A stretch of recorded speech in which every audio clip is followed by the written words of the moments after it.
Hello and welcome again to the Writer Review. This is Eric Carrot Writer, and this week we're going to be taking a look back at the 1976 musical drama titled A Star is Born. Now, A Star is Born runs for 2 hours and 20 minutes long.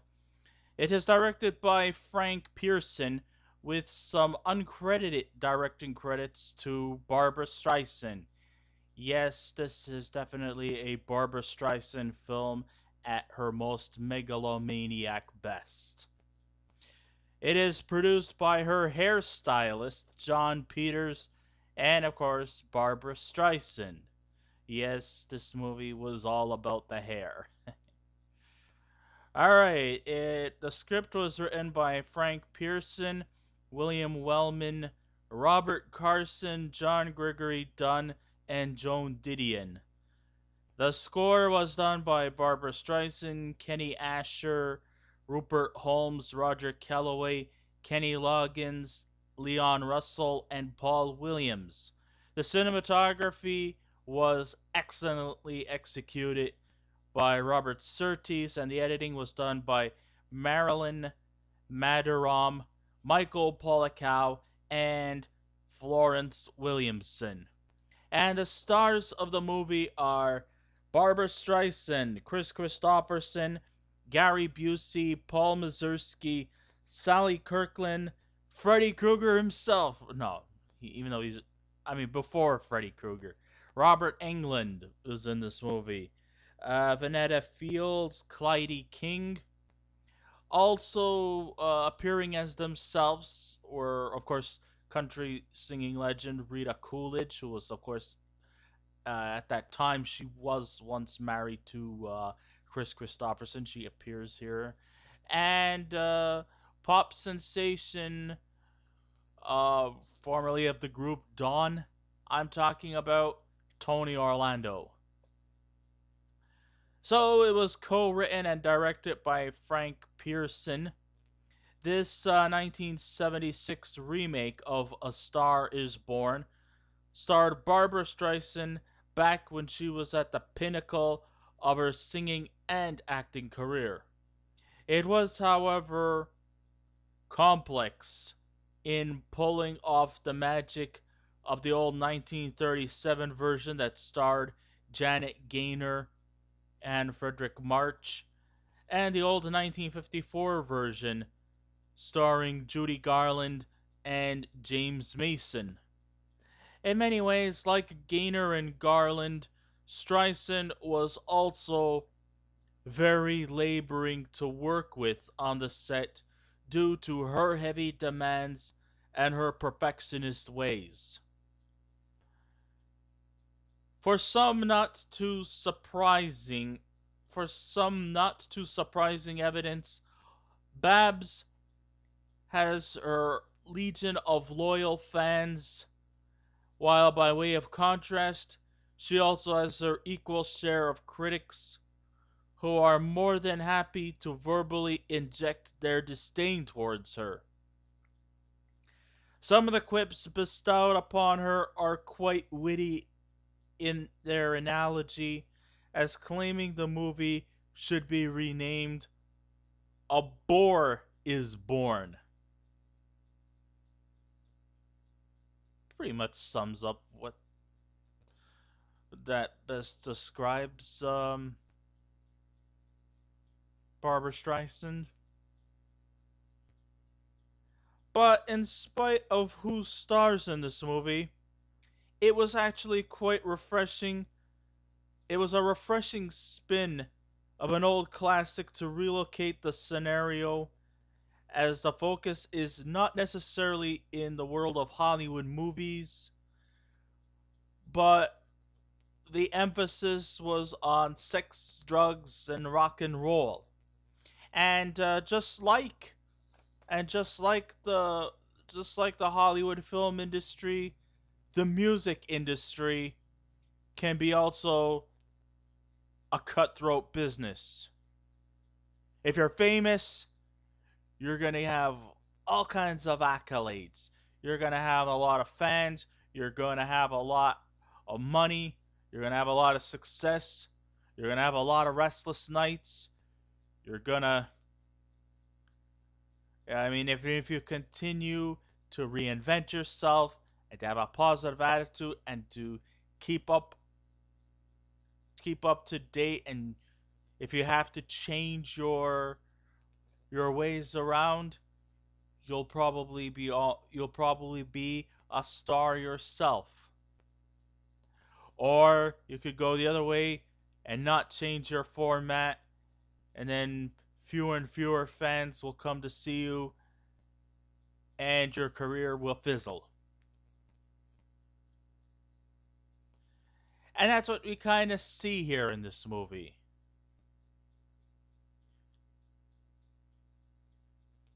I still say that,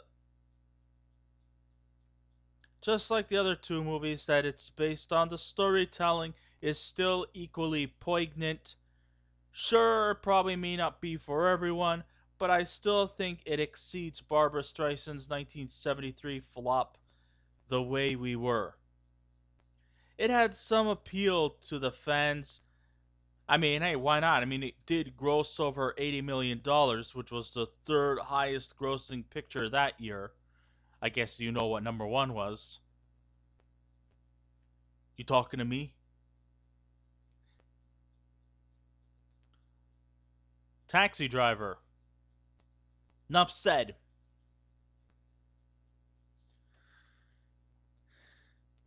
So, following in the routine of its predecessors in terms of the plot, we see Streisand starring as Esther Hoffman, who's breaking into a career in show business, in music. She meets and befriends and falls in love with a veteran rock musician who, as her career is flourishing, his career is plummeting.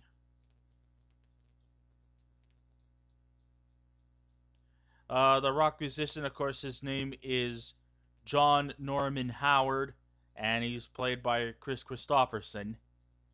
Kris Kristofferson, by genre, is more closer to country music than he is to rock and roll, but he still managed to make a little bit of the transition, and he still pulls it off quite effectively. Although we could pretty much tell he's more of a country guy than he is as a rock and roller. Although I guess maybe some country people could step up to a little bit of rock and roll. I mean, when you think of Barbra Streisand, she's not particularly a rocker either. She's more of like a Broadway pop star. So Streisand definitely was the right choice for this role, and her pairing with Kris Kristofferson gives it sort of the right kind of chemistry, as definitely he's quite effective as the self-loathing, inebriated loser named John Norman Howard. And though, yes, I will have to say this role that he played was thankless. He's a guy who's just practically given up on hope, even though he still thinks that he could find a way for a comeback. Kris Kristofferson still plays the role gracefully. And he kind of understands that his self-destructive ways, he could still find some optimism. Even though everybody has given up on him, from the reporters to the producers to the road managers, everyone just seems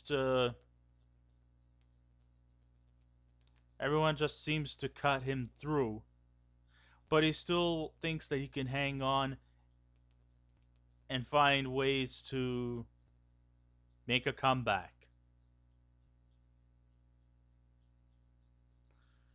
But the guy is self-destructive, and the guy tends to live on the edge. He thinks he's immortal. But he does all kinds of self-destructive things. He's a heavy alcoholic. He he's a bit flirty. He appears on the stage. He seems to do the same routine stuff every time he comes up on stage. He insults the crowds. He goes to a benefit concert to perform, and he makes a complete ass of himself. And some people just can't take his self-destructive ways. People seem to just constantly give up on him. But everybody seems to have high expectations for his wife Esther, who has blossomed. I mean, here she was. When you first see her in the opening scene, she's just like a lounge singer in some... She's just a bar singer. But because of her incredible voice, her incredible personality, her career is just cloud nine. She's just on cloud nine. She's on top of the world. While John Norman Howard, he's a washed up has-been. And not only do we see what happens on stage, you get to also watch the trials and tribulations off stage, as we realize that just like in the Hollywood movies, this is a cutthroat business. Either you make it or you fail. While Esther's going on top, John Norman Howard is going down. The songs that definitely feature Streisand on lead vocals are both riveting, vibrant, and will surely lift your spirits. She definitely handled the song she sung, Evergreen, which she co-wrote with Paul Williams, with such power that she actually won an Oscar for Best Song, and her wonderful voice will surely appease nicely to her legion of fans. Ecstatically, this song was recorded in one take, and Streisand nailed it with absolute perfection. Whether you like her or you hate her, you gotta admit she pulled it off. And it was a flawless song. I mean, I'm not gonna go on the bandwagon and say I'm one of her biggest fans, but hey, when I hear good music, I have the ears for it. And like the character Esther Hoffman, who won a Grammy, Streisand went on to win both a Grammy and an Oscar for the song Evergreen. Kind of almost a bit like an epiphany, I suppose. Or just a simple twist of irony.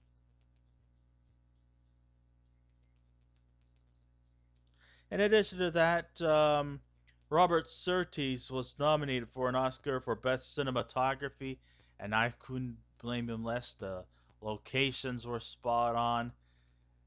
Everything seemed to be well in place. The picturesque views were quite exquisite, and I think he did a really, really commendable job here.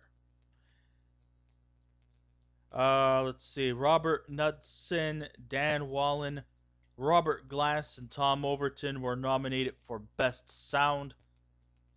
Definitely, the recordings were really, really well in place, and there was never a dull moment. The articulation within the performers was really well executed, so hats off to those gentlemen. And Roger Calloway was also nominated for Best Original Score. So, okay, for all the cynics out there, the inspiration of this remarkable film should be informed that there is going to soon next year be a remake of A Star Is Born. If you didn't like this version of A Star Is Born, but you're still yearning over the Janet Gaynor and Judy Garland films from 1937 and 1954, respectively, and you just want to completely dismiss the 1976 version, well, okay, you're entitled to your opinions. Feel free to take the liberation to express how you feel about this one, and if you want to just completely dismiss this one, the more power to you. But still, nonetheless, we're gonna have a fourth remake in the near future, next year, and Lady Gaga is going to sort of play off the similar roles that Janet Gaynor, Judy Garland, and Barbra Streisand was in. She's going to kind of play that female role. And Bradley Cooper is set to not only star in the movie, playing kind of off the similar characters that Frederick March, James Mason, and Kristofferson were in. He's also going to be directing, and he's going to play the similar role that those three gentlemen had played in the previous three versions of this movie. Indicating that if it wasn't for this version starring Streisand and Kristofferson, this remake probably would have not been possible. But will it exceed the viewer's expectations? Only time will tell. The remake is still inferior to the Judy Garland and James Mason version. Hey, but it's still a good watch. You know, it was entertaining. It also had its share of not just musical scores, but it had some good drama going to it. There was also some humor. It was a bit of a romance, too. But of course, you know, this movie was more leaning towards musical since you got Barbra Streisand and Kristofferson, who are pioneers in the music industry, so they still pulled it off very well. But aside from Streisand and Kristofferson, we also need to give some credit to the supporting cast for the small, underdeveloped roles they had, but they tried to make up the most for their limited screen time. Let's see. We have Gary Busey. Yeah, he's a little less insane here. He plays the role as Bobby Ritchie, his road manager for the group Speedway, which eventually changed its name to Freeway since they decided to continue on without John Norman Howard. You know, saying that, you know, hey, life goes on. If you're not there, I mean, these guys have to work to earn money. Let's see, Paul Mazursky as his longtime manager, Brian Wexler. We also have Sally Kirkland as a photographer.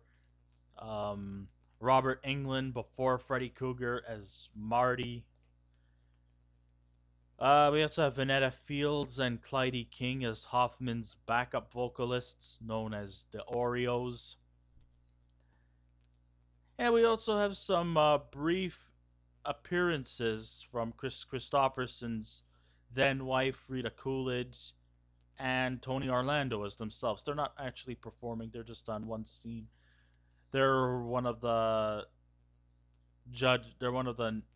guest appearances at the Grammys, you know, to present the award for Best Song by a female artist.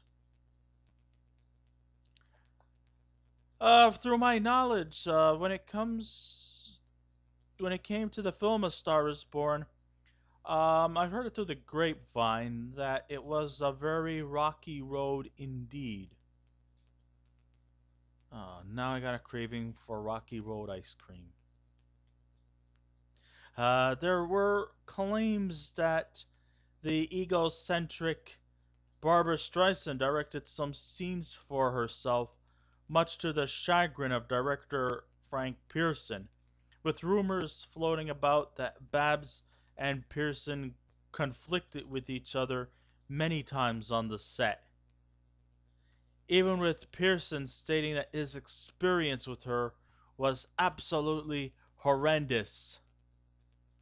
Kristofferson almost came close to quitting movies after making this film, claiming co-starring with Streisand was a very laboring experience. But the soundtrack, nonetheless, was a big success as it sold over 4 million copies in the US and was a chart topper for 6 weeks in a row. And worldwide, it sold nearly 15 million copies. Streisand originally actually also did not have Kristofferson in mind to play the male lead, but Elvis Presley instead was the choice for the role of John Norman Howard. And then if he wasn't there, then she also thought of choosing Marlon Brando for the role.